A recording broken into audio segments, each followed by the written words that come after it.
wabarakatuh. Shalom, Om Swastiastu, Namo Buddhaya, Salam Kebajikan, Rahayu. Halo sahabat bahasa, kembali lagi di Siniar Sasambo. Kali ini bersama dia dalam edisi B1, Bincang Bersama Tokoh. Sahabat bahasa, B1 kali ini menghadirkan seorang yang berkecimpung di dalam dunia alih bahasa. Nah, siapakah beliau? Beliau adalah Koordinator KKLP BIPA Kantor Bahasa Provinsi Nusa Tenggara Barat yang saat ini sedang melaksanakan tugas dari Badan Pengembangan dan Pembinaan Bahasa untuk mengajar bahasa Indonesia di Timor Leste. Langsung saja kita sambut Bapak Zamzam Hariro. Ya, Terima kasih. Assalamualaikum Terima kasih warahmatullahi Bapak wabarakatuh. sudah bersedia hadir secara daring pada siang hari ini. Ya, Pak Zam, sama-sama. apa kabar Bapak? Alhamdulillah baik. Ini sedang dalam perjalanan menuju distrik untuk pelatihan pengajaran BIPA untuk guru BIPA lokal di Timor Leste. Distrik itu berarti kabupaten Bapak ya? Distrik itu Oh. kabupaten. Untuk jaraknya apakah jauh, Pak? Eh, yang hari ini tidak terlalu jauh. Kemarin itu 187 kilometer Oh. dari kota Dili. 6 jam perjalanan. Kalau yang ini hanya 1,5 jam lah. Untuk bagaimana Bapak keadaan di sana, Pak? Maksudnya apakah cuacanya sama nih dengan di NTB atau lebih panas atau bahkan Eh, lebih ya, dingin dengan di kalau Australia? di kota Dilinya lebih panas dari NTB ya. Panas.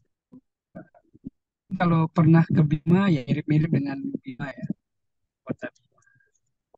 Oh, wah, berarti lumayan lumayan panas berarti Bapak ya.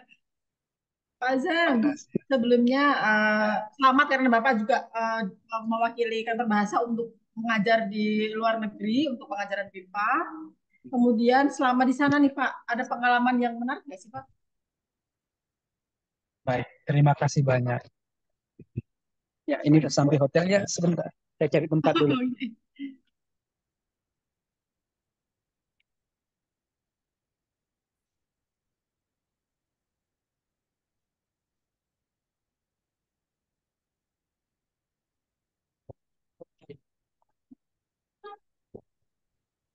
Saya baik. Kita mulai. Baik Pak. Bapak selama mengajar di Timor Leste nih, apa yang apakah berbeda nih Pak dengan di NTB atau sama saja walaupun kalau dipikir-pikir kan sebenarnya Timor Leste juga sebelumnya termasuk wilayah NKRI ya. Ya. Ya, jadi Timor Leste ini kan sudah 23 tahun memisahkan diri dari Indonesia ya. 23, 24. Jadi generasi yang sekarang berada di Timor Leste ini adalah generasi yang yang memerdekakan Timor Leste sudah mulai ya, berumur tua lah ya. Waktu itu kan mereka mungkin masih umur 30, 40, sekarang sudah 56. Rata-rata sudah menjadi presiden, menteri, pejabat, dan seterusnya. Mereka inilah yang masih bisa berbahasa Indonesia ya. Sedangkan generasi yang sekarang yang anak-anak SMP, SMA, yang baru masuk kuliah itu sudah hampir mulai lupa atau bahkan sama sekali tidak tahu bahasa Indonesia. Tapi rata-rata mereka itu mengetahui bahasa Indonesia itu dari siaran TV atau sinetron yang bisa ditangkap di daerah di sini di Timor Leste karena dekat dengan NTT ya. Eh, jadi pengajaran apa ya terkait bahasa Indonesia masih mereka masih apa banyak yang tidak bisa lah untuk generasi mudanya. Hanya mungkin kalau kita bandingkan dengan pengajaran bahasa Indonesia untuk orang asing lain, di Timor Leste ini agak unik. Jadi sedikit lebih unik ya. Jadi saya lanjutkan ya. Nggih. Jadi di sini memang sudah mulai ditinggalkan bahasa Indonesia itu seiring dengan kebijakan pemerintahnya yang mengutamakan bahasa Tetun, nama bahasa nasionalnya. Tetum ya, TETUM, yaitu bahasa daerah dulu, tapi sekarang dijadikan bahasa nasional. Kemudian bahasa keduanya itu bahasa Portugis. bahasa nasional keduanya bahasa Portugis. Sedangkan bahasa Indonesia dan bahasa Inggris itu dipakai sebagai bahasa eh, perdagangan atau bahasa ekonomi seperti itu. Dan yang unik mungkin di sini itu kesan orang-orang di sini terhadap orang Indonesia dan bahasa Indonesia masih terbawa sebagai penjajah gitu ya. Dulu kita dianggap masih sebagai bekas penjajah dan mungkin masih masih trauma ya, sedikit trauma dengan kejadian pada saat tahun 1999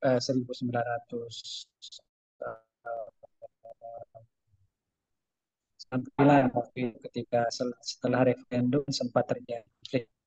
Nah, waktu itu eh, itu yang diingat oleh beberapa orang tua atau orang Timor Leste karena presidennya sudah menegaskan bahwa Indonesia dan Timor Leste itu bersaudara seperti itu dan mereka punya prinsip kita tidak bisa memilih kita bisa memilih teman tapi tidak bisa memilih tetangga itu prinsip mereka. Jadi mungkin kita harus bekerja sama dengan Indonesia. Jadi sekarang program BIPA itu sangat digencarkan oleh sekolah atau di sini namanya edukasong. Edukasong itu semacam dinas pendidikan gitu ya. Untuk dipelajari lagi di tingkat SMA karena kebanyakan dari siswa atau pelajar di sini ingin melanjutkan studi ke Indonesia. Karena dari segi biaya dibandingkan Australia misalnya atau Portugal, eh, biaya kuliah ke Indonesia itu jauh lebih murah. Selain itu, banyak universitas di Indonesia menawarkan beasiswa untuk pelajar luar negeri ya, karena mereka dianggap luar negeri. Universitas di Indonesia itu banyak yang menawarkan. Jadi di sini program BIPA semakin diminati, bahkan semakin banyak gitu. Dan terakhir akan ada pembahasan untuk memasukkan kurikulum bahasa Indonesia ke sekolah dasar dan sekolah menengah pertama. Yang sementara ini yang diwajibkan itu di sekolah menengah atas. Seperti itu. Jadi di tempat saya mengajar sendiri di PBI ini uh, murid atau pelajar BIPA-nya sangat banyak ya, sampai mungkin setiap hari itu tidak pernah sepi dari pembelajar yang ingin belajar bahasa Indonesia. Nah, kita ketika mengajar bahasa Indonesia ke distrik-distrik atau kabupaten itu, tantangannya itu yang tadi masih kita dicurigai, dianggap ini ada maksud apa, kayak seperti itu ya. Dan bahkan di beberapa tembok-tembok muralnya itu masih nuansanya patriotis gitu, digambar-gambar perjuangan mereka melawan Indonesia. Bahkan ada foto-foto mereka sedang bertempur melawan tentara kita dengan bendera Indonesia melawan yang di sana. Jadi kadang-kadang agak apa ya kesannya kita agak takut gitu ya. Tetapi ya sebenarnya tidak tidak sih sudah aman gitu. Cuman masih ada mural-mural gitu ya perjuangan-perjuangan ada patung-patung yang menunjukkan masih mereka merasa bahwa mereka sedang proses memerdekakan diri itu. Dari segi tantangan uh, pengajaran sebenarnya seperti yang tadi disampaikan Mbak Dia itu memang mereka ada yang menguasai bahasa Indonesia. Jadi lebih mudah kita mengajarkannya karena lidah mereka itu sudah semacam lidah Indonesia ya. Jadi lebih mudah. Hanya hanya beberapa bunyi saja atau pelafalan yang agak susah yaitu seperti bunyi N, NG di akhir itu kadang-kadang mereka tidak bisa. Seperti kalau bilang hutan ya dia bilang hutang atau pokoknya di akhiran N itu agak susah. Kemudian bunyi-bunyi apa namanya yang SY, KH gitu yang konsonan gabung itu masih susah. Kemudian kadang vokal A di akhir itu dia sambung dengan H gitu. Jadi yang hal seperti itu, kemudian tata bahasa sedikit mungkin terkait penggunaan yang kadang-kadang bercampur, atau pengaruh bahasa Portugis, di situ dia bunyi-bunyi ong gitu, seperti tadi saya bilang education gitu, yang kayak gitu. Kemudian di awalan apa seperti bunyi S di awal itu dia tidak bisa, biasanya ditambahin misalnya seperti stadion dia pasti pakai stadion gitu, atau statistik statistik gitu. Jadi Spanyol Spanyol gitu. Jadi ada tambahan-tambahan bunyi yang seperti itu yang kadang agak susah diperbaiki. Selain itu, tantangan yang lainnya adalah mungkin masih pada tingkat kedisiplinan ya, agak kurang di sini disiplinnya. Saya tidak tahu kenapa, tetapi susah sekali untuk tepat waktu atau eh, misalnya kita sudah tetapkan untuk menugaskan mereka untuk beri tugas atau apa, ada saja mereka beralasan atau apa gitu. Mungkin itu tantangannya. Tetapi yang kita menjadi kebanggaan kita sini memang bahasa Indonesia masih dianggap sebagai bahasa yang lebih penting ya dari yang lain. Walaupun pemerintahnya sangat berupaya untuk eh, mengutamakan bahasa Portugis ya untuk di bahasa nasional, tapi pada kenyataannya masyarakat di sini malah lebih banyak belajar bahasa Indonesia. Yaitu tadi karena secara geografis mereka masih bertetangga dengan kita di NTT, untuk ekonomi, untuk perdagangan dan selain-lainnya masih bergantung sekali dengan Indonesia. Jadi barang-barang dan segala macam di sini sebagian besar berasal dari Indonesia. Jadi tidak heran kalau di sini ya pakaian, alat rumah tangga, furnitur atau mebel segala macamnya, bahkan sepeda motor itu semua berasal dari Indonesia. Sepeda motor. Jadi jenis sepeda motor yang kita punya di Indonesia sama persis dengan mereka. Hanya mobil saja yang agak berbeda karena ada impor dari Australia. Walaupun itu bekas-bekas Australia, tetapi ya itu yang membedakan. Seperti itu. Jadi di sini dari segi cuaca ya itu juga tantangannya, cuacanya agak susah. Maksud saya susah, agak panas. Kemudian untuk Muslim mungkin agak susah makanan, harus kita betul-betul teliti dan hati-hati karena memang tidak ada logo-logo halal di sini. Jadi harus tahu betul siapa yang berjualan untuk makanan ya.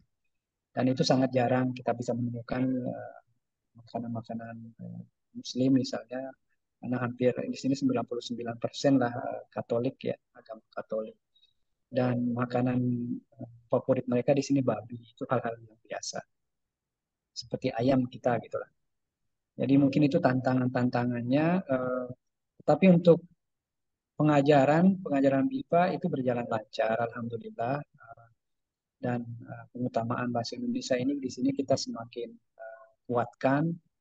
Nah, ini tujuan kami sampai di sini di distrik-distrik ini yang tidak tersentuh oleh negara lain, misalnya kita datangi untuk menguatkan bahasa Indonesia ini. Jadi di distrik yang saya datangi kemarin namanya Los Palos, itu jaraknya 187 kilometer dari kota Dili. Dan sebelumnya juga ada distrik Okusi. Itu untuk ke distrik itu kita harus menyeberang ke Indonesia dulu. Jadi keluar dulu, karena dia modelnya enclave atau terpisah dari Timor Leste, tapi dia berada dikelilingi oleh wilayah Indonesia. Jadi kita keluar, waktu itu kita keluar ke Atambua dulu, baru masuk lagi ke wilayah Okusi itu, dan itu wilayah sendiri gitu, tapi masih menjadi bagian Timor Leste karena pada saat penjajahan Portugis, daerah Okusi itu ternyata juga merupakan bekas jajahan Portugis gitu. Nah, ini jadi di sini kita semacam kalau boleh dikatakan eh, eh, berebut pengaruh dengan Portugis dalam hal bahasa gitu. Wah, Tapi ternyata. ya, keuntungan kita sebagai Indonesia tidak bisa di, di dilawan oleh negara lain. Kenapa? Ya karena kita tetangga paling dekat dan tidak ada lagi tetangga lain selain Indonesia di Timor Leste ini. Yang lain Australia kan jauh gitu. Jadi penguasaan bahasa mau tidak mau mereka itu tetap sangat membutuhkan bahasa Indonesia. Ya, tadi ada pertanyaan saya tidak melihat dari Bu Kiki ya, mungkin bisa di. Oke, baik Bapak. Sudah ada nih sahabat bahasa yang bergabung. Hmm. Itu Mbak Kiki. Beliau bertanya. Saya izin bacakan Bapak ya. Ya Nanti kita silakan. sambung dengan pertanyaan kita yang lain. Izin bertanya Pak, katanya. Untuk menjadi pengajar BIPA Indonesia di luar negeri seperti apa Pak? Apa yang paling utama harus disiapkan? Bagaimana Pak? Baik, ini sebenarnya eh, apa ya, sesuatu yang perlu ya bagi semua atau orang-orang yang ingin mengajar bahasa Indonesia di luar negeri itu sebenarnya tidak terlalu sulit ya, dalam artian kan kita sebenarnya sudah punya latar belakang bahasa Indonesia. Jadi tinggal menguatkan penguasaan bahasa Indonesia dan pedagogiknya, profesionalisme dalam mengajar bahasa Indonesia. Hal yang berbeda ketika mengajar BIPA dengan mengajar bahasa Indonesia itu adalah kita tidak mengajar bahasa secara tekstual, tapi mengajar bahasa secara kontekstual dan fungsional. Dalam artian, ketika untuk menjadi seorang guru BIPA, kita harus betul-betul memahami bagaimana cara mengajar bahasa Indonesia itu dengan secara kontekstual tadi tidak mengajarkan tata bahasa, tidak walaupun itu kita selipkan gitu, tapi tidak secara melulu mengajarkan tata bahasa atau tidak mengajarkan linguistik, tidak. Jadi kita tidak mengajarkan linguistik secara khusus. Tapi yang kita lakukan adalah bagaimana seorang guru BIPA itu mampu menciptakan konteks-konteks dalam kelas sehingga siswa itu bisa menggunakan bahasa itu secara otentik sebagaimana bahasa itu dipakai sehari-hari. Sehingga nanti mereka di Indonesia misalnya atau datang ke Indonesia, mereka bisa langsung terjun berbicara atau berkomunikasi menggunakan bahasa Indonesia. Jadi kalau misalnya contohnya kita mengajarkan selalu ini sebagai contoh yang gampang ya. Tidak misalnya kita mengajarkan bagaimana menawar di pasar ya. Tidak mungkin kita akan bertanya berapakah harga tomat ini ya, tidak seperti itu ya. Tetapi bagaimana mungkin bahasa itu dipakai betul-betul secara otentik atau secara kontekstual di pasar. Begitu juga di kantor, misalnya bahasa kantor atau bahasa Indonesia dipakai dalam transaksi jual beli dalam dalam bidang hukum misalnya atau dalam bidang seperti yang saya alami sekarang, saya mengajarkan polisi Timor Leste. Yang saya lakukan bukan mengajar bahasa Indonesia secara khusus, tapi bagaimana penggunaan bahasa Indonesia dalam perkapalan, dalam interaksi di perkapalan, di kapal, istilah-istilah teknisnya, terus bagaimana konteksnya, kemudian dengan sedikit memperbaiki tata bahasa ketika mereka berkomunikasi baik menulis maupun membaca. Nah, itu penguasaan-penguasaan yang seperti itu yang perlu dikuasai oleh seorang guru BIPA untuk bisa mengajar di luar negeri.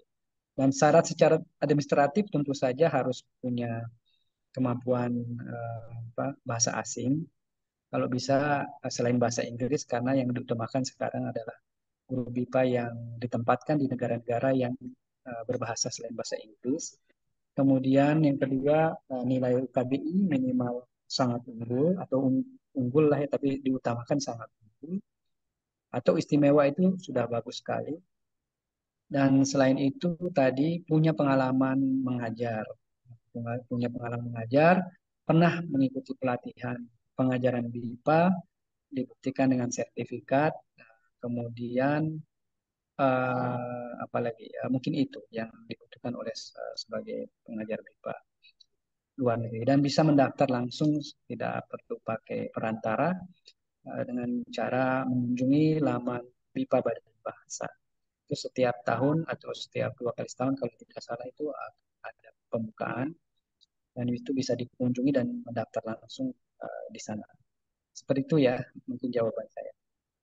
Wah, berarti kalau di sana itu mirip seperti Indonesia, Bapak ya, untuk barang-barang yang digunakan juga. Dan Betul sekali. kemudian berarti Hmm. sangat mengobati nggak Pak? Untuk seperti seperti di tanah air juga ini ternyata gitu.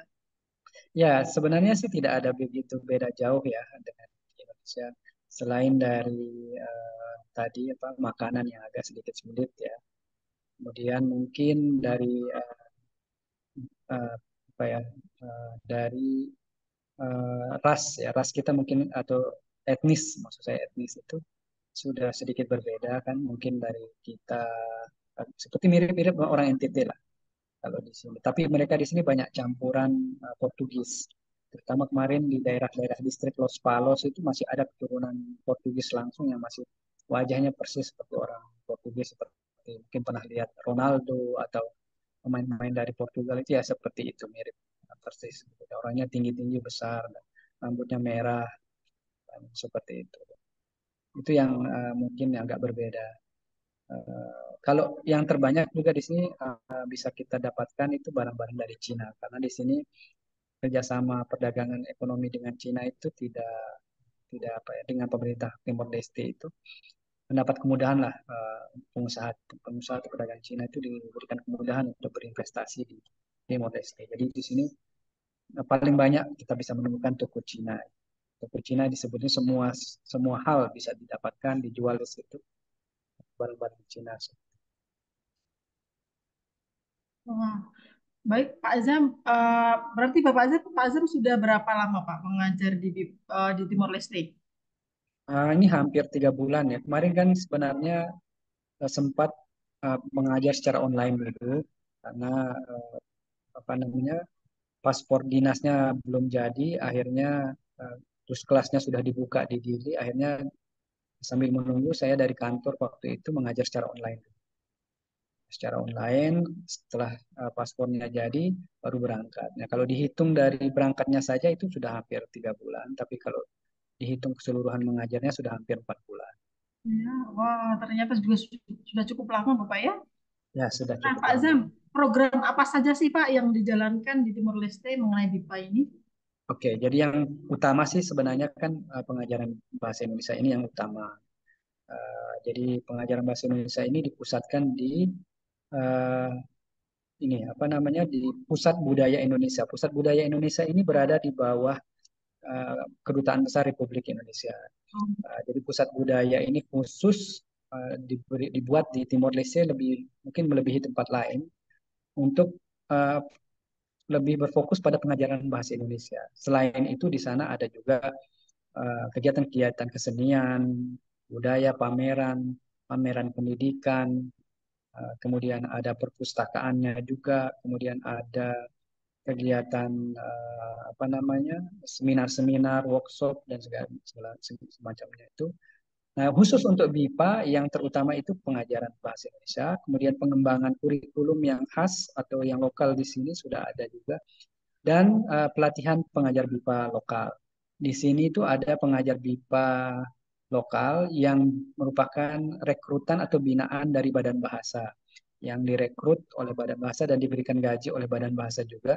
Tapi di sini ditempatkan di Timor Leste. Mereka itu orang asli Timor Leste, tetapi punya kemampuan berbahasa Indonesia yang baik dan punya kemampuan mengajar bahasa Indonesia. Jadi direkrut waktu itu ada perekrutan lokal di sini di PBI itu dan diseleksi beberapa orang dan diterimalah sekitar kalau tidak salah 16 orang pengajar BIPA lokal. Nah, itu yang kemarin sempat saya berikan pelatihan untuk mereka, pelatihan pengajaran BIPA. Nah, jadi yang kedua itu pelatihan pengajaran BIPA itu. Jadi setelah uh, di di atau di PBI itu secara maraton saya ditugaskan untuk memberikan pelatihan pengajaran BIPA khususnya di bulan ini karena mau selesai uh, ke setiap distrik atau ke hampir ke distrik-distrik yang ada di Timor Leste dan itu jaraknya jauh-jauh sekali. Tapi ya kita tetap jalani dan mungkin untuk karena uh, travel apa istilahnya perjalanannya dan suka melihat hal-hal baru jadi tidak terasa jalannya rusak atau uh, tempatnya jauh itu tidak terasa karena seperti melihat apa ya Indonesia zaman dulu bagaimana bangunan-bangunan tua bekas peninggalan Indonesia itu masih kita temukan di distrik-distrik itu seperti seperti ya sebuah hal yang apa ya membuat menjadi kenangan gitu ya. Ada semacam kasihan juga kita lihat itu bangunan-bangunan bekas kantor bupati, kantor brimob, kantor-kantor sekolah-sekolah yang sekarang sudah berubah menjadi milik Timor Leste, tapi bangunannya, modelnya seperti SD Impres itu yang kita punya di pelosok desa di Indonesia masih ada di sini. Garudanya pun masih ada, gitu. Garudanya. Bahkan ada beberapa tempat kemarin logo Brimob, logo polisi di depan kantor polisi itu masih ada, tidak diganti. Entah kenapa gitu. Tetapi sudah menjadi milik Timor Leste. Itu sesuatu yang antara merasa sedih atau ini melihat itu, tetapi uh, menjadi hal yang menarik untuk diteliti. Jadi dalam pengajaran BIPA itu menjadi uh, sesuatu yang unik gitu. Jadi kita harus hati-hati juga ya seorang pengajar BIPA itu tidak bisa kita uh, uh, secara bebas mengungkapkan sesuatu yang terkait dengan politik misalnya atau kecenderungan kita membela Indonesia di situ misalnya karena kenapa tidak bergabung lagi ke Indonesia itu hal-hal yang tabu lah yang kita harus jaga gitu. Jadi Jadi seorang guru BIPA itu harus awas, harus selalu eh, menjaga eh, atau memperhatikan situasi sosial politik di negara itu, termasuk di Timor Leste. Ya. Itu yang kadang-kadang saya perhatikan dan saya hati-hati sekali. Karena kalau kita ditatap atau dilihat oleh orang tua itu mereka masih seperti tegang gitu ya, masih seperti awas dan takut ke kita gitu. Dikira kita ada misi-misi tertentu seperti itu. Bayangkan Mbak Dia, saya memberikan pelatihan di suatu ruangan, pelatihan pengajaran BIPA. Di tembok-temboknya itu masih ada tempelan gambar-gambar milisi-milisi uh, Indonesia yang dulu banyak, mohon maaf ya, menembak, misalnya menyiksa. Itu gambarnya seperti itu gitu, menyiksa orang, menyiksa penduduknya segala macam. Jadi kita kan tidak berani menyebut-nyebut itu gitu, tidak bisa dengan leluasa mengungkit-ungkit lagi masalah itu gitu. Jadi ya harus hati-hati seperti itu. Ya, betul Bapak, karena kita juga sudah berbeda ini Pak ya. Jadi ya saling menghormati sih sebenarnya lebih tepatnya harusnya Iya, Pak ya. Oke, betul, oke. betul sekali. Nah Bapak, untuk pengajaran BIPA di Timor Leste sendiri, pembelajarannya jumlahnya berapa Pak? Atau setiap distrik berbeda atau lebih banyak atau lebih sedikit? Ya, jadi penyebaran pembelajar BIPA itu memang tidak merata. Yang terbanyak memang di kotanya, di kota Dili itu. Karena banyak di kota Dili kan banyak pendatang ya. Jadi dari distrik-distrik itu juga banyak yang kumpul di kota Dili. Samalah dengan di Mataram seperti kita itu yang datang dari Sumbawa, Bima, Dompu. Nah, sama di sini juga seperti itu. Mereka yang datang dari distrik-distrik juga banyak untuk berkuliah dan ingin mendapatkan beasiswa. Jadi mungkin kalau konsentrasi pembelajaran BIPA itu dari yang terbanyak itu di kota Dili dan yang didominasi oleh siswa SMA lah rata-rata yang mau tamat dan yang mau mencari kerja atau kuliah di Indonesia itu yang terbanyak. Jadi rata-rata pembelajarnya anak-anak muda lah. Nah, sedangkan di distrik-distrik itu yang terbanyak itu di kota ini di distrik Los Palos tadi, Los Palos sama eh, saya lupa namanya kemarin itu. Ya, di Los Palos sama Baucau namanya. Los Palos itu pembelajarnya 500-an, tapi guru BIPA-nya baru satu, guru BIPA lokalnya. Jadi sangat jauh sekali perbandingannya. Makanya ini konsen dari Duta Besar Indonesia di sini dan di Timor Leste dan atas pendidikan itu mengharapkan untuk penambahan guru BIPA. Mereka sangat uh, ingin guru BIPA ditambah di Timor Leste. Saya tidak tahu kalau misalnya nanti kantor bahasa bisa bekerja sama memberikan secara MOU, misalnya saya tidak tahu ya. Apakah boleh misalnya nanti bekerja sama dengan AT Dikbud karena beliau sangat mengharapkan gitu ya. Kalau seandainya bisa dengan jalur kantor bahasa langsung ke Timor Leste misalnya, kenapa tidak gitu untuk memberikan kesempatan kepada teman-teman di sini untuk mengajar bahasa Indonesia. Dan saya dengan senang hati bisa memberikan rekomendasi dan membantu misalnya untuk mempermudah jalur mereka untuk mengajar di sini karena dibutuhkan sekali Mbak pengajar BIPA di sini sangat dibutuhkan dan kita tidak boleh melepas pengajaran di sini. Kenapa saya mengatakan begitu? Karena uh, kalau kita lepas bahasa yang akan mereka kuasai nanti mau tidak terpaksa mereka akan menguasai bahasa Portugis sehingga uh, tentu saja kita lepas dari kesempatan baik kesempatan pendidikan kesempatan ekonomi uh, dari Timor Leste. Jadi kita harus tetap memberikan pengajaran BIPA sehingga nanti akan lebih banyak dan semakin banyak orang Timor Leste yang berbicara bahasa Inggris. Karena dari hasil pengamatan saya di sini, mereka yang lulusan Indonesia atau yang pernah belajar bahasa Indonesia punya sikap positif terhadap Indonesia. Nah, jadi mereka lebih condong ke Indonesia secara apa ya, mungkin kedekatan gitu, karena dia bisa berbahasa Indonesia itu. Jadi beberapa kali saya bertemu dengan orang Indonesia, orang Timor Leste yang bisa berbahasa Indonesia, sangat ramah dan sangat senang mendapatkan bantuan pengajaran bahasa Indonesia. Berbeda kalau mereka yang berasal dari Timor Leste tapi tidak bisa bahasa Indonesia tapi bisa bahasa Portugis gitu. Agak sedikit menjaga jarak dengan kita yang orang Indonesia. Seperti itu. Oh, menarik juga berarti Pak ya.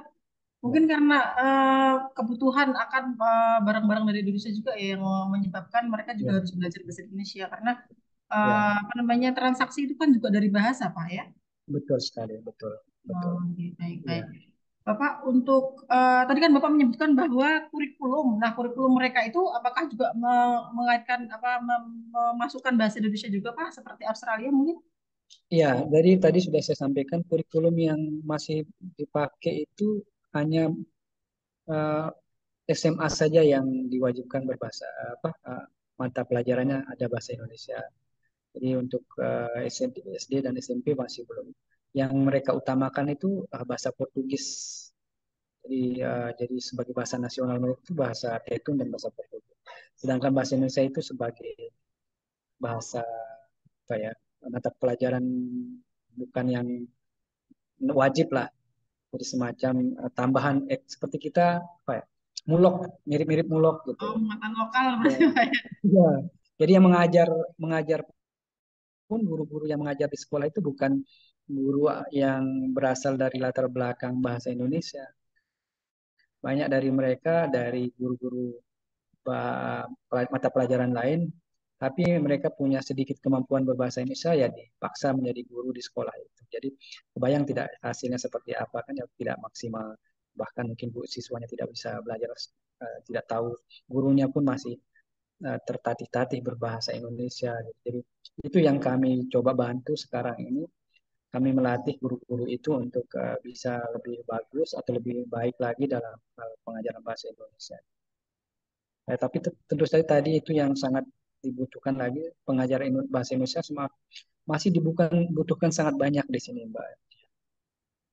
Masih dibutuhkan sangat banyak. Jadi saya mungkin nanti mencoba masuk ke universitas untuk mencari celah bagaimana supaya jurusan bahasa Indonesia di FKIP misalnya yang mengambil konsentrasi BIPA itu bisa magang atau PPL-nya di sini. Itu akan saya coba usulkan, tentu saja melalui izin dan dukungan dari Kepala Kantor Bahasa Provinsi NTB. Nanti kita coba bagaimana supaya anak-anak atau mahasiswa yang mengambil jurusan BIPA di Universitas Mataram atau universitas lain bisa PPL atau praktek pengajaran lapangannya langsung di luar negeri. Nah, luar negerinya kan tidak terlalu jauh nih, langsung ke Dili.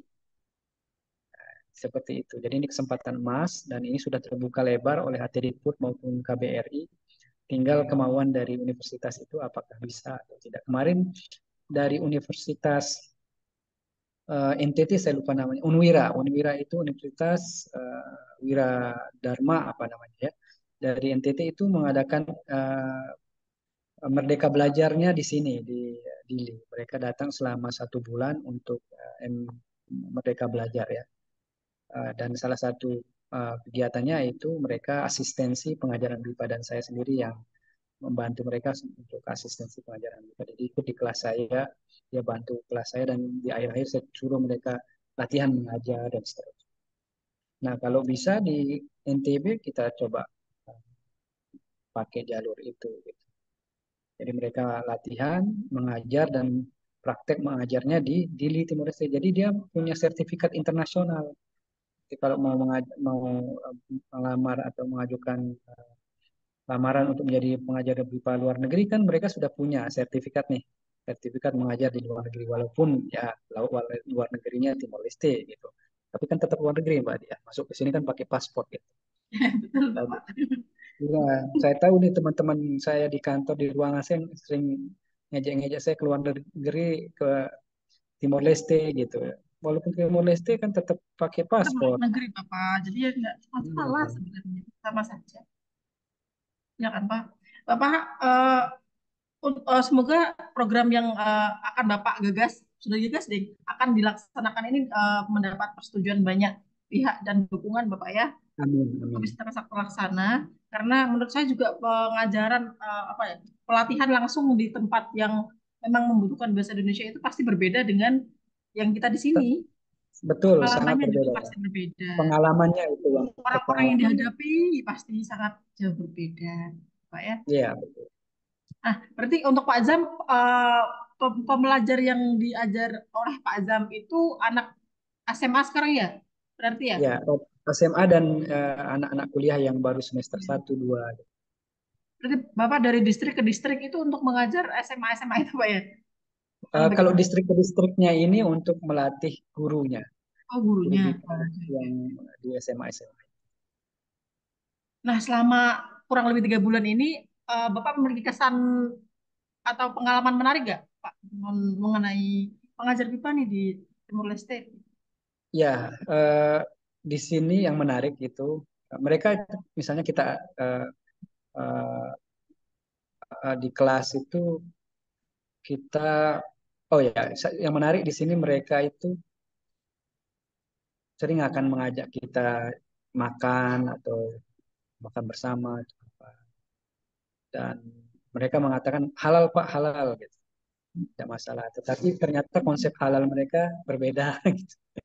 Jadi mungkin yang dipikir halal itu tidak ada babinya saja tapi dalam kenyataannya yang lain-lain juga ada.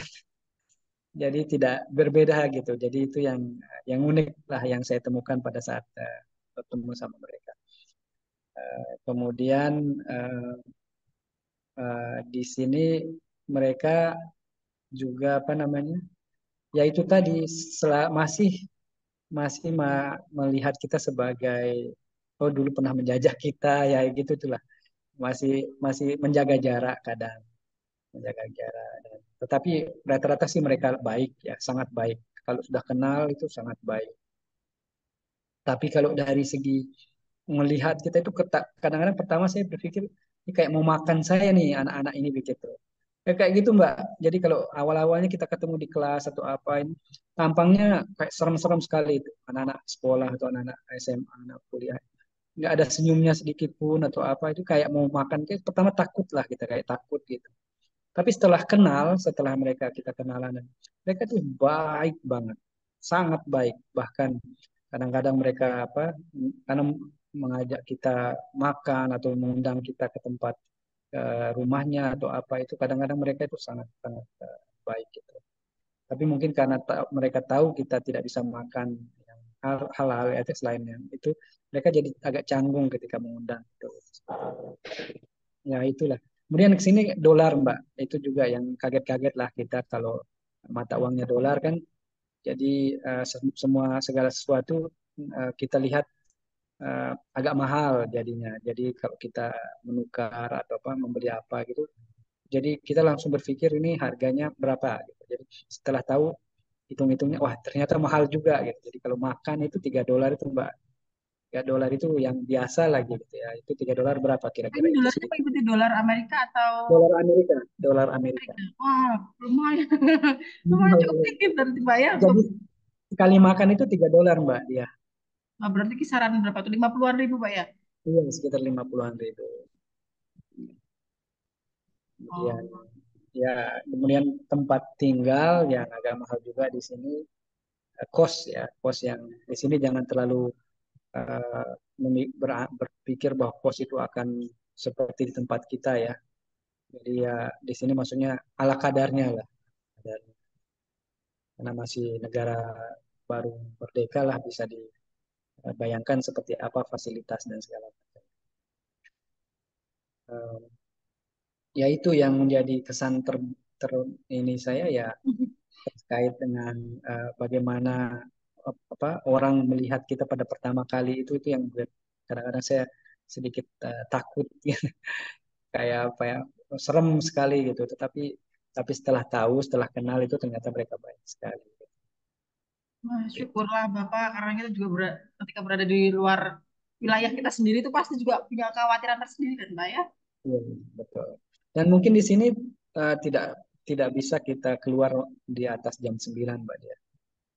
9 malam Kenapa itu itu Pak? sudah masih dianggap belum aman lah. Hmm. Apalagi di distrik-distrik itu kita tidak berani. Jadi ya lebih Nah, baik lebih apa cepat di kamar saja kalau udah jam 8. nah untuk tempat Saya tinggal Pak Zam tinggal di mana nih? saya kos, saya cari kos, dicarikan dulu oleh staf PBI. Mungkin dari tempat saya mengajar itu sekitar 4 atau 5 kilo lah. Tapi saya sering jalan kaki. Karena kalau pakai angkot itu, angkotnya di sini selalu jauh dekat itu quarter. Quarter itu 25 sen, 25 sen. Oh, oke. Tapi saya bukan karena harus bayar tidak, tapi karena olahraga, sekalian olahraga saya jalan. Pagi saya jalan, terus sorenya saya jalan. Kalau jalan ini sekitar 20 menit lah. Kalau fasilitas umum, apakah sudah mumpuni di sana, Pak? Fasilitas umum sudah lengkap sih sebenarnya, hanya mungkin apa ya, fasilitas umum itu tidak betul-betul umum lah kalau di sini nih. Maksudnya mungkin hanya tempat jalan-jalan saja yang ada taman-taman kecil atau di pinggir pantai, kebetulan kan ada di pinggir pantai, itu tempat duduk-duduk, hanya itu saja sih yang ada gitu. Kalau yang lain-lainnya belum begitu banyak sih. Tempat olahraga dan segala macam masih sedikit. Kayaknya berbayar gitu, Mbak. Kayak berbayar gitu. Hmm. Nah, untuk misal nih, pasti kan Pak Azam juga ada jenuhnya nih. Bagaimana mengisi kejenuhan itu Pak di sana? Iya pasti ya. Kadang eh, ini yang harus diketahui oleh seorang pembelajar BIPA yang mau ditugaskan di luar negeri. Tidak selalu eh, tidak selalu eh, romantis, tidak selalu kita mengalami hal baik gitu ya. Eh, itu sering sekali ya. Kita akan mungkin mengalami beberapa masalah-masalah yang adaptasi, misalnya kemudian beban kerja yang sangat banyak, beban mengajar yang sangat banyak, kemudian belum lagi mungkin tuntutan mereka eh, karena kita dianggap sebagai dikirim oleh pusat, dianggap ahli semua gitu, jadi kita harus siap gitu. Jadi siap untuk membuat materi, menyusun kurikulum, misalnya mengajar, melatih dan semuanya itu mereka ekspektasinya tinggi sekali untuk kita. Jadi kita harus siap. Jadi harus serba bisa lah seperti itu. Dan itu bikin jenuh kadang ya, bikin kadang ingat, wah kalau kenapa enggak di rumah aja bisa santai-santai sama keluarga ya, kayak gitu kan pikirannya ketika kita jenuh itu. Tapi saya sih cara mengatasinya biasanya saya jalan-jalan, jalan kaki atau olahraga keliling gitu sambil melihat suasana yang tidak pernah kita lihat di tempat kita gitu. Kadang-kadang saya beli apa di pinggir jalan yang tidak, yang unik-unik lah itu, makanan atau apa, hanya untuk kita ingin saja. Dan itu kadang-kadang menjadi hal yang apa ya, mengenal hal baru, mengetahui hal baru itu melupakan kita pada masalah atau kejenuhan yang sedang kita alami seperti itu.